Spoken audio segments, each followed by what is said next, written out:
बिल्कुल सही बात है। हम ग्रीड के पीछे पड़े इसलिए सबसे अच्छे एथियस्ट होते हैं क्योंकि वो बिना ग्रीड के अच्छे काम करते हैं। मैं तुम्हें दिखाता हूं विद एविडेंस। तो एक बुक है जिसका नाम है वॉर एंड पीस इन इस्लाम नाम की। उसमें पिछले 2000 साल में जितनी भी किलिंग्स हुई है बाय स्पेसिफिक कम्युनिटी उन सबके हिस्टोरिकल रिकॉर्ड्स लिए हैं एंड उन सारे हिस्टोरिकल रिकॉर्ड्स को जब एक ग्राफ में रखा तब पता चला मास किलिंग्स में सेकंड नंबर पे एथियस्ट आते हैं विद 125 मिलियन डेथ। आर्गुमेंट ये नहीं है कि एथियस्ट जन्मजात से ही मॉरली परफेक्ट और एथियस्ट जन्मजात से ही मॉरली इम्परफेक्ट होते हैं या फिर एथिज्म तो एकदम मॉरली परफेक्ट फिलॉसफी, ऐसा कुछ नहीं है। आर्गुमेंट ये है कि जो थीस्ट के पास मॉरलिटी होती है उसके ग्राउंड्स काफी शेकी हैं।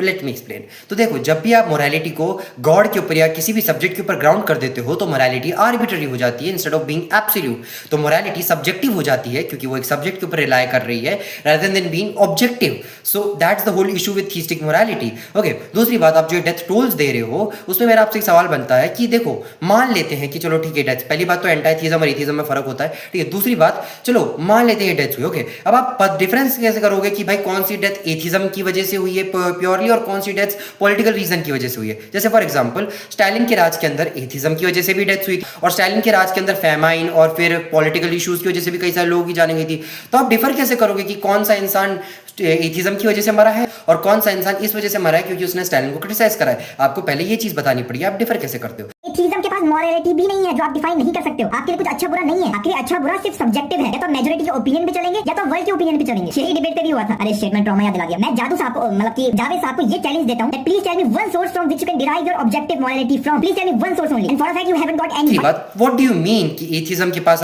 ऑब्जेक्टिव मोरालिटी नहीं हो सकती और सिर्फ सब्जेक्टिव मोरालिटी है? No, you are wrong about that. क्यों? क्योंकि एथिस्ट होते हुए भी आप ऑब्जेक्टिव मोरालिटी रख सकते हो। और ये सिर्फ मेरे वर्ड्स नहीं है, ये मेटा एथिसिस्ट मानते हैं जो इस फील्ड को पढ़ते हैं, पूरी एथिक्स की फील्ड को पढ़ते हैं, मेटा एथिक्स की फील्ड को पढ़ते हैं। वो फिलोसोफर्स का भी जब सर्वे किया गया तो पता चला most of them are atheist, most of them are non religious and believe कि एथियस्ट होते हुए भी आप ऑब्जेक्टिव मोरालिटी रख सकते हो। So once again, not a very good argument. By the way, मैंने इसके ऊपर एक पोस्ट बना रखी है जो कि आपने नहीं पढ़ी होगी क्योंकि आप मुझे फेम नहीं देना चाहते सपोजिटली, बट आप जब दूसरों के ऊपर वीडियो बनाते हो तो उन्हें भी फेम मिलता ही है। I don't get your logic.